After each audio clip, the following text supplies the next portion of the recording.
issues are very important, but we've really tried to narrow in so that we can talk about what this means for a very important program to Minnesota. The organizations here listed here are members of the Is Medicaid Coalition. We're a nonpartisan, broad-based coalition that's made up of providers and advocacy organizations who care about people served by Medicaid, and we want to see it protected. So why now? As I said, the American Health Care Act passed in May, and it really makes some drastic changes to Medicaid. The Senate bill, called the Better Care Reconciliation Act, also restructures Medicaid, but includes even deeper reductions and is currently stalled at the federal level. Medicaid is a pillar of our healthcare system, and we want to see it protected and be able to move on and continue on into the future. So why does Medicaid matter to us? Medicaid is actually it's a demonstration of our values. There are children, families, people with disabilities, people living with mental illnesses, adults in poverty, and older Americans who should get to receive the treatment, medications, and services and preventative care they need without having to wait to go to the emergency room and having uncompensated care. More than 1 million Minnesotans, over 1 in 5, are enrolled in Medicaid because they have a low income or a disability. Medicaid should be preserved as a pillar of America's system and care now and in the future, and we believe that we need to have a voice in that. So what is Medicaid? A lot of folks confuse Medicaid and Medicare. Medicaid was established long before the Affordable Care Act. Its birthday is coming up on July 30th, 1965, when it will be 52 years old. In Minnesota, Medicaid is called medical assistance, and it's what's called an entitlement. So if you qualify, you receive it. It can go by like we said, it can go by many names. Some people call it managed care, some people call it other things, and that's why there's a lot of confusion around it. And the reason it's an entitlement, that makes it very responsible to the needs of the community, to changing demographics, to epidemics or tragedies like the one in Flint, Michigan, where you can't quite plan on the number of people that are going to need services through Medicaid. So it's built to expand and contract. Or the financial downturn is another one. So just some examples of people who Medicaid cares for. Barbara suffers from Crohn's disease, and these are all true stories, by the way, that we've worked on and people have come up with and shared with us through this journey.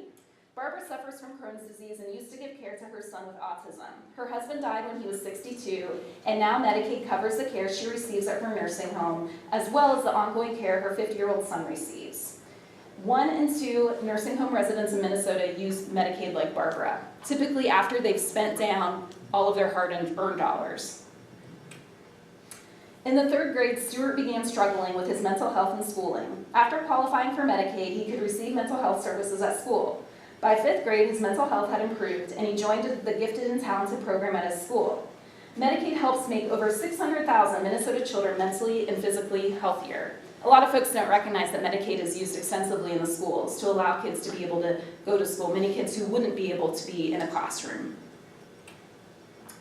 Anna unexpectedly had twins, one of which was born with restricted airways. Medicaid meant that this surprise didn't result in her family's bankruptcy, which it most certainly would have otherwise.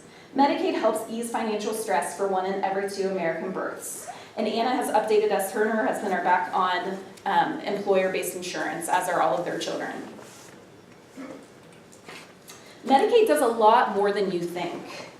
Like we said, it covers nursing home care, mental health and behavioral health services, children's mental health treatment, chemical dependency, maternity care, aging at home, disability services in school, primary care, assisted living services, medical equipment, communication devices, and home and community-based services. Often you'll hear many HCBS services called Waiver services. Also home-delivered meals and congregate dining, home health care, skilled nursing, personal care assistance, group homes for people with disabilities, and also support for people with disabilities to work in the community. So Medicaid in Minnesota. So about 180,000 people with disabilities and those over the age of 65 receive Medicaid. About 690,000 families with children, and then adults without children, about 200,000. And you can see there in green the spending on each of these populations. So from the first bar, that 180,000 individuals has a much higher level of need than the others. About $6.3 billion in taking care of those folks to be able to remain in the community or live in a nursing home for some of them. The families with children, about 690,000, is about $3 billion. And adults without children, that Medicaid expansion population that we hear so much about, is about $1.6 billion. So who, and if I could just go back for a minute, so as far as those folks with people with disabilities over the age of 65 as well, something that we often don't remember is that people with disabilities are living a lot longer than they used to. People are also surviving a lot longer after they've experienced trauma where they didn't before. We're also facing an aging demographic, age wave that will result in more folks needing support. So who receives health care through Minnesota's Medicaid expansion? I already mentioned about 200,000 non-disabled or elderly adults. You need to earn, or you can only earn up to $16,644 annually. And that's about less than $9 an hour. So you can't earn more than $9 an hour and work full time and access the Medicaid expansion. So these are people who are extremely low income. About 50,000 people right now in recent estimates receive behavioral health or chemical dependency treatment. There are veterans who are not eligible for the VA system, and also people experiencing chronic conditions like diabetes or asthma. So you can kind of think about the Medicaid expansion as well as a different doorway for people with disabilities to receive Medicaid. In the past, what many people with disabilities, maybe folks, like I said, with chronic conditions like diabetes or asthma, would have had to get themselves declared permanently disabled through Social Security to qualify for Medicaid, and then they would actually qualify for a much higher level of service through home and community-based services and additional disability services. But because of the Medicaid expansion, they're able to access their medical care and get treated for things like diabetes or asthma and be able to leave Medicaid and go back to work at hopefully a job that they're able to get employer-based health care. We know that the proposals in both the House and Senate would phase out the Medicaid expansion, and the repeal and delay effort that's being talked about right now would eliminate it much more quickly. So a snapshot of Minnesota impacts. Here in the local region, in Cottage Grove, there are about 35,000 people that live here. Just a little more than 12% of those residents are on Medicaid or medical assistance. So again, that's people over the age of 65, people with disabilities, low-income adults, and children and families. South St. Paul, a little more than 23% of the residents access medical assistance. And in Hastings, about 17% of the residents. In Minnesota overall, like I said, about 1 million people are on Medicaid, and that's equivalent to the residents of Duluth, Rochester, Mankato, St. Paul, and Minneapolis. So it's a federal and state partnership is the way that Medicaid works. Minnesota spending is matched 1-to-1. For the expansion, though, what's different about it and why we do spend the money that we, or why folks are talking about that being more expensive, is because currently the federal government pays 90% of that match. So they do pay a higher match in order to get folks in order to get states to offer the expansion. So since things have changed so rapidly, this slide talks a bit about what the Senate bill would have done, the Better Care Reconciliation Act. It would have phased out and ended Medicaid expansion for about 200,000 Minnesotans. It would end the 1-to-1 match, converting Medicaid from a promise to per capita caps and block grants. What's really important about that, that's what we mean when we talk about the restructure of Medicaid to a per capita cap. And what's really important about that is that makes Medicaid a lot more vulnerable to reductions in the future. So as we saw in the budget that came out of the President's administration just this last spring, there was a proposal to even crank down per capita caps even further and cut an additional $610 billion out of Medicaid. And so when you make a fundamental structural change like that to Medicaid, it leaves it much more vulnerable. So the federal contribution would drop dramatically, and we were projected to lose over $34 billion over 10 years. So you're left with a few choices, and the folks at this table up here with us are left with several choices as well. So as you remember, our state legislators are the ones responsible for figuring out our state budget every 2 years, and it's a big job. So you'd be responsible for doing things to fill those holes, like reducing provider rates. And we've struggled with that for years as far as services for people with disabilities and older adults. And we've been asking for those rates to be increased. But if there's a big gap, it would be a necessity really probably to decrease those rates. You would draw front funds from other state priorities. Our legislators do a good job at looking at the overall state budget and kind of making those puzzle pieces fit. So it would cause stress on all of those other priorities as well. You would have the choice to raise taxes or pay for less services or cover fewer people. There just aren't that many really great options when you have that dramatic of a decrease in your budget. So Minnesota's challenges would be that we would receive a lower federal match compared to some other states. Our Medicaid program has already done a lot to be more efficient and lower cost. So over the last 5 years, the state has saved over $1 billion in reforms already, and this sets us at lower spending in 2016. And the challenge with that is that some other states haven't already taken the measures that we've taken, so they may be able to cover some of those losses a little more quickly than we would be able to, since we've already cut a lot of that low-hanging fruit. Minnesota receives enhanced federal funding for expanding Medicaid, so we've already got that in our system. And we tend to pay out more in federal taxes than are returned back to the state in federal services and spending. So some of the other states get more support from the federal government. And I say all this and fully acknowledge Medicaid isn't perfect. Nobody believes that Medicaid is perfect. We absolutely can make some changes. We can do many things as a community to have that conversation. But our hope is that it's not in the context of the fundamental restructure that's being proposed here. So I'm going to move on. You can follow us on all of these sites. And I'm going to welcome Dr. Lynn Blewett. Dr. Blewett is the director of Shada, which is the State Health Access Data Assistance Center. She's a professor in the Division of Health Policy and Management at the University of Minnesota School of Public Health. And she directs the State Health Access Reform Evaluation, which is a project of the Robert Wood Johnson Foundation National Program that funds and rigorously evaluates health reform at the state level. So if you'll please join me in welcoming Dr. Blewett. Thank you so much, and thank you for coming out on a nice summer evening. I'm always surprised at how many people show up, and I really appreciate your time. I've been working on healthcare and healthcare policy for a number of years, and I just want to give you a couple statistics and information, and then we'll move on with other comments.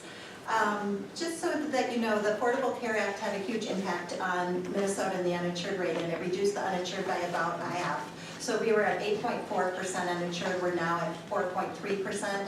And those, about 300,000 people came through the Medicaid program. So we were an early expansion state, we expanded the Medicaid program, and we're actively enrolled people who are eligible for that program. So Medicaid was passed along at the same time that the Medicare program was passed, and that was in 1965. And prior, there have been many, over the history of the Congress, and there's been a lot of discussion over the years about universal coverage and single payer. And as a country, in 1965, the Congress said, we are going to use our government funds to target those most in need. And those would be the elderly and disabled, and they established the Medicare program, and the poor and moms and kids, and that was the Medicaid program. And that was a decision that was made. A lot of other countries moved in a different direction. To universal coverage, primary government-run program, a lot of different configurations. But in this country, the Congress decided we're going to use our government funds and target those to these special populations most in need. So Medicare and Medicaid were passed along at the same time. And so those are important parts of our healthcare system. So we have Medicare for the poor, Medicaid for the poor and disabled. We have the Medicare program, and most of the rest of us get our health insurance through our employers. So in Minnesota, it's about 60% of us get our health insurance through employers, and then a smaller part, which we've heard a lot about on the radio over here, about the individual market, which we're not talking about today, but that's where a lot of the issues are with the premium increases and the lack of subsidy for those who are in that market. So I just want to stress that Medicaid is an important part of the healthcare system. We have kind of a hodgepodge of different payers. We have our public programs, and then the private sector is kind of the core foundational part of our system, with the public programs providing targeted assistance to those most in need. Most of the Medicaid enrollees work. About 60% who are working aged are working. Many more are in a family where a single or somebody is working in their family. They may work part-time jobs, they may work seasonal jobs. Many of them work low-wage jobs, so they could work for a large corporation but have minimum wage and qualify for the Medicaid program. So for a variety of historical reasons, Medicaid has, which we could spend a lot of time on, but Medicaid has become the default financer of long-term care and nursing home care. And so that is it's a key funder of our nursing home system, our waivers to provide care in the home for the elderly. And once people spend their money on a very expensive nursing home, they can spend down and become eligible for Medicaid. But that is where a big cost of our program is in institutional care for long-term care and the elderly. So you saw some of Susie's statistics, but I always think, Medicaid was designed as a mom and kids program, and they're pretty cheap to cover. They're about 50% of the enrollees. They consume about 20% of the costs. The elderly and disabled are a smaller group, but they cost a lot more. So it's really a complicated program, and solutions are you can't do like a blanket solution. You've got the elderly and disabled have specific needs, moms and kids have certain needs. I would just say moms and kids are cheap, we should just cover them, period. That's my personal opinion, not in my notes. So that's all I'll say for now, except be willing to answer any questions, and just to highlight that Medicaid is a core part of our healthcare system. It's a system that is unique to the United States of America. It's complicated, but it's a core part of our program. We receive about 50% of financing from the federal government.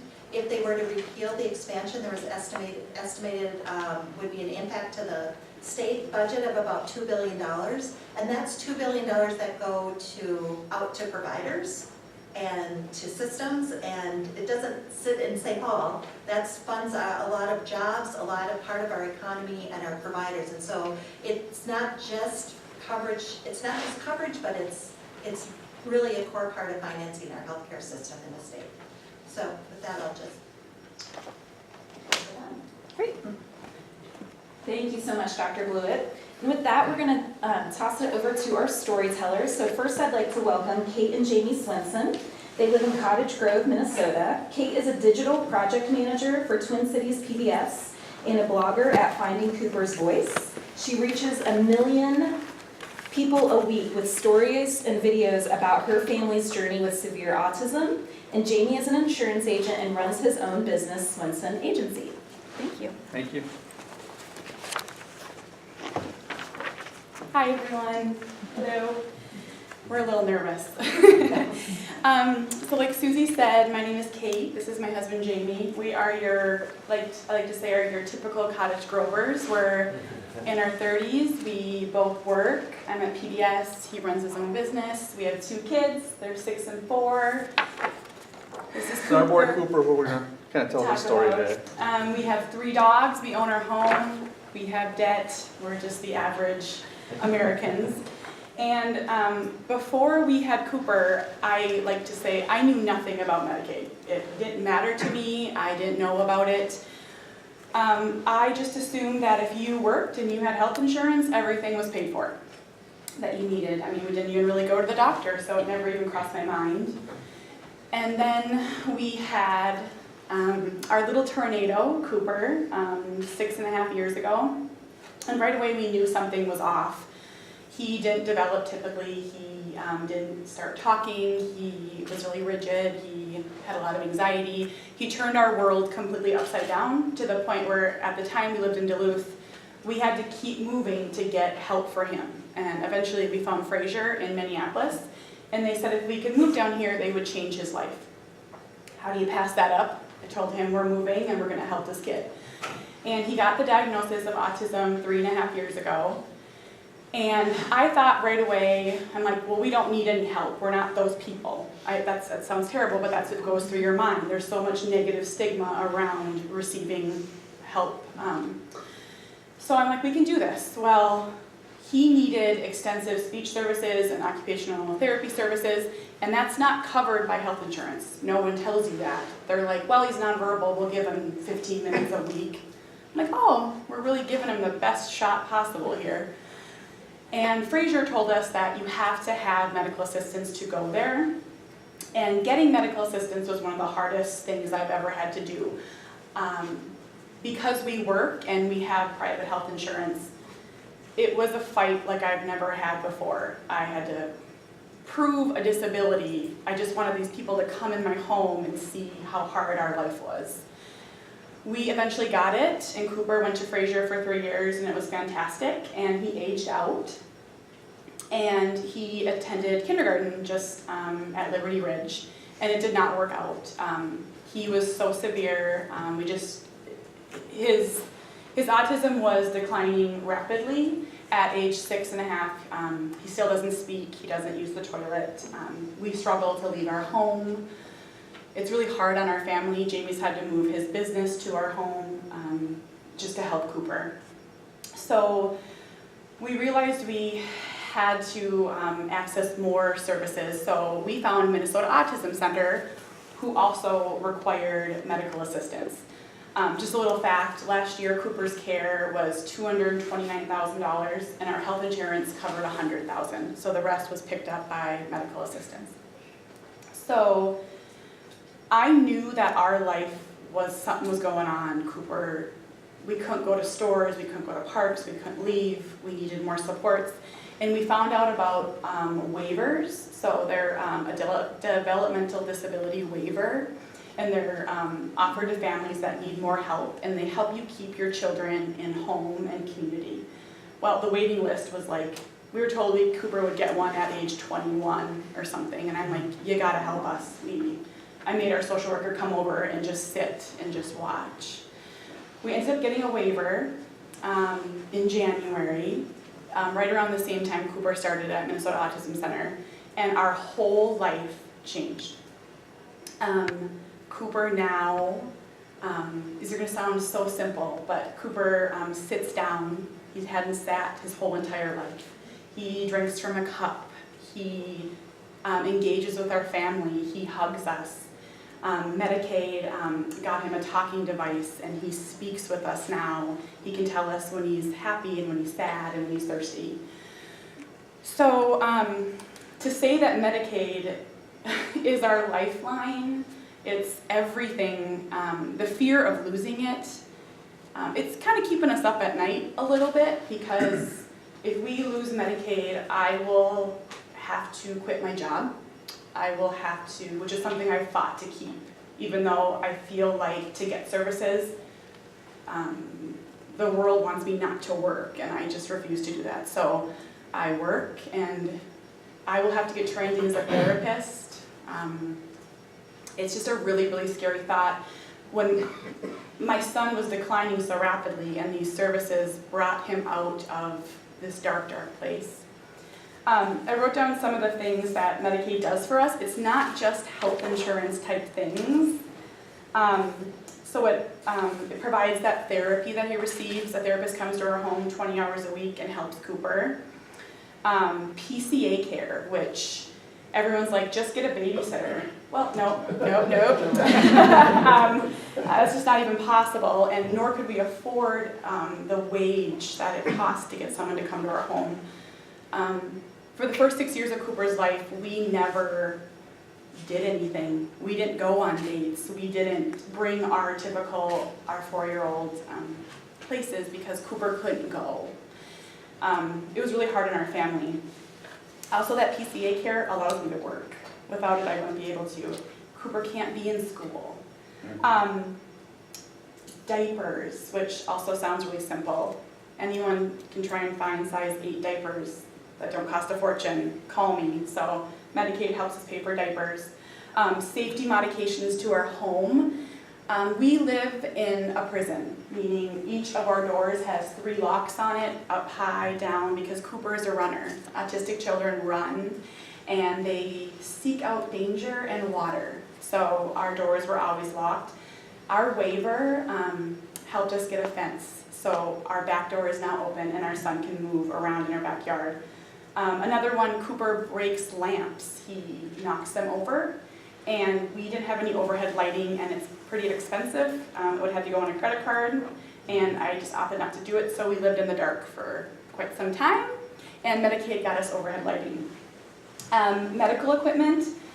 Autism is not seen as a physical disability to health insurance. So Cooper's, while his legs physically work, he can't walk safely. So he runs, he darts, he rolls. So finding a stroller for a 65-pound child that's growing quickly, they're about $3,000. So health insurance gave us a big fat no, and Medicaid's helping us with that. My favorite one, Cooper's completely nonverbal. He has no words at almost age 7, and they gave us a talking device. Health insurance doesn't recognize a little computer that speaks for him with pictures as a necessary item, but they recognize glasses or other things, so it was really kind of frustrating that we couldn't even give him a voice. And that iPad and that the program was right around $2,000. Most families can't afford that. Transportation, they'll pick Cooper up and bring him to appointments. For anyone that has a kid with a disability, their appointments are all during the day and you work. So how do you drive to South Minneapolis? Other medications, Cooper's on quite a few supplements and things for his health that health insurance doesn't cover, right around $250 a month. So what would we lose if we lost it? Also, I just want to say really quickly, people often ask how we can have Medicaid when we both work. We have what's called TEFRA, so we pay each month for Medicaid for Coopers to have it, and we also pay for private health insurance, so we pay twice. What would we lose? I'm really confident in these statements, and they sound dramatic. We would lose our son, not physically, but cognitively, socially, and behaviorally. He would regress without these supports. I've seen it. I've seen my kid sit in a dark room alone for a day, and after 3 months of supports, he joined our family at the dinner table. If we lost Medicaid, or it would be reduced, I'd have to quit my job, so I would lose our health insurance, and then we'd be on government health care. I joke about this one, but we would be broke because I would continue the therapy as long as I could and put it on a credit card until I had to file bankruptcy, because I'm not going to make my kid choose between getting help and money. It's just not an option for me. And the toughest one is we would lose Cooper eventually, meaning he's getting bigger. He's 65 pounds, he's 6 years old. He's not the cute little autistic kid anymore. He's getting bigger, and eventually he's going to be 20 and 30, and I don't know how I'm going to be able to physically care for him without these supports. So the stakes are pretty high. Like I said, I blog and talk about this a lot, and I think it's kind of time to panic. So that's why I'm here telling you our story. Thank you.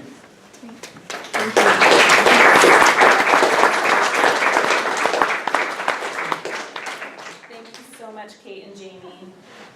Next, we'll welcome Bryan Lacroix. He's the EMS Chief and President of Alina Health Emergency Medical Services. Bryan has worked in healthcare as an EMT, paramedic, and now EMS leader at Alina for over 20 years. In his role, he oversees Alina's emergency response system, which responds to about 90,000 911 calls and thousands of non-emergency medical transports every year. Thank you, Bryan.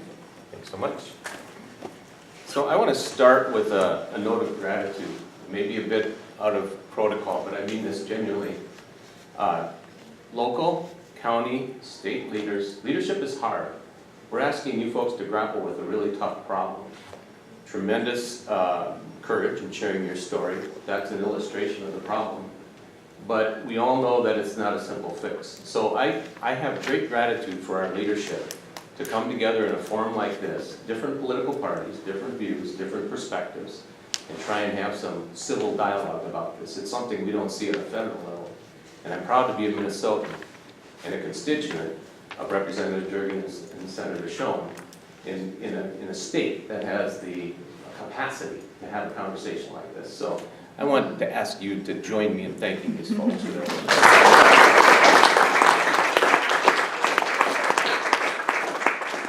So as Susie said, I've worked as a paramedic. Actually, the bio gives me a little bit younger profile than I deserve. I've been doing this since 1985. I've been a paramedic for more than 30 years.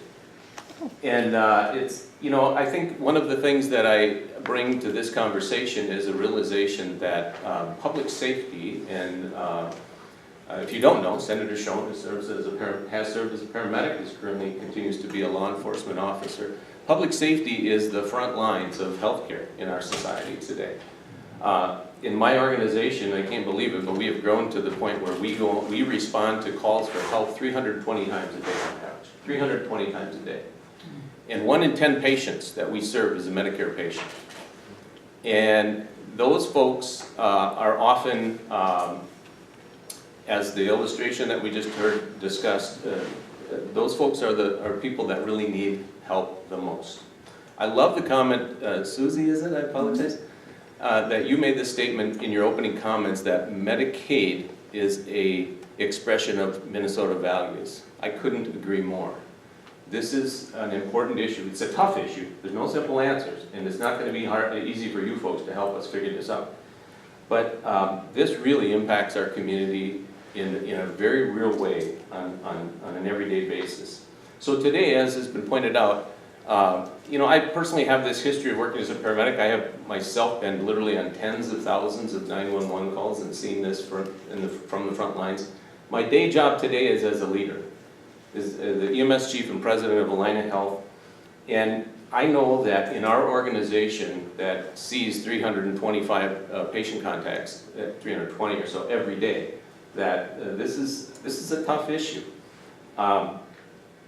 There are examples of people who have not necessarily made bad choices in their life, but in some cases just have been dealt a poor hand. As a young paramedic, I want to share this anecdote with you real quickly. As a young paramedic, I had a chance to work in Nicaragua.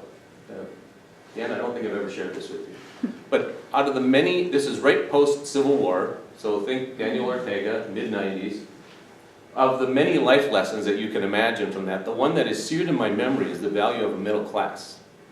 In those years, and I suspect today as well, probably 5 or 10% of Nicaraguans have all the money. Everybody else is dirt poor. And now, please don't think for a minute I'm trying to compare our circumstances in Minnesota. We have an abundance of riches here with a third world country. I'm not. My point is this, is that Medicaid is a lifeline to people who live paycheck to paycheck in some cases, have untoward circumstances through no fault of their own, that have perhaps a premature delivery of a needy neonate, a car accident that puts folks in dire straits that were not expected. And it is a